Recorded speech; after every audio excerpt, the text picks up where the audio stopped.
121. Democracy replaces the election of the many incompetent by the dictation of the corrupt few. George Bernard Shaw, 1856–1950, Irish playwright. 122. With people who are very involved in the political debate happens as with fans of a football team, seeing more games makes them acquire more information, but does not make them more impartial and fair when it comes to opinion. Quite the contrary. Jason Brennan, 1979. American philosopher. 123. Something is wrong, and it has been going badly for a long time, in the elites that rule the world. Philipp Allott, 1938. English professor of international law. 124. The evidence shows that political deliberation tends to make us more stupid and corrupt. It makes us worse, not better. Jason Brennan, 1979. American philosopher.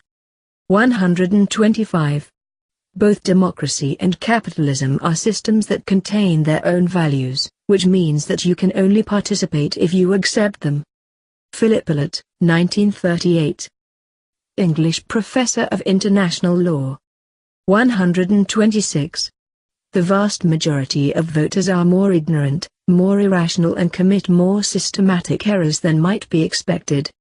It is not that they do not know specific data or complex theories, it is that they do not know basic information, such as who they are voting for or what public spending is mostly destined for.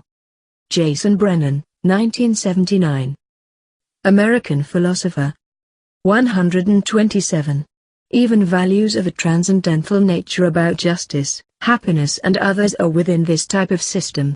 Citizens must give their minds to the system, which is not political or economic, but a system of conscience. Democracy and capitalism are systems of consciousness.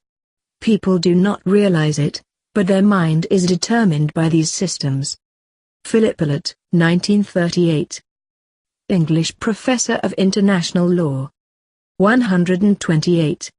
It is a priori unjust and a violation of the rights of a citizen to forcibly strip him of his life, liberty or property, or significantly damage his prospects of life, as a result of decisions made by an incompetent deliberative body, or as a result of decisions made incompetent or in bad faith.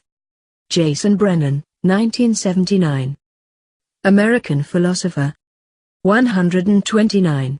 It is ideological fanaticism to take for good that regime that accommodates our government convictions regardless of their results. In the government of men, pragmatism is a vital imperative. J. M. 1968. Spanish author. 130.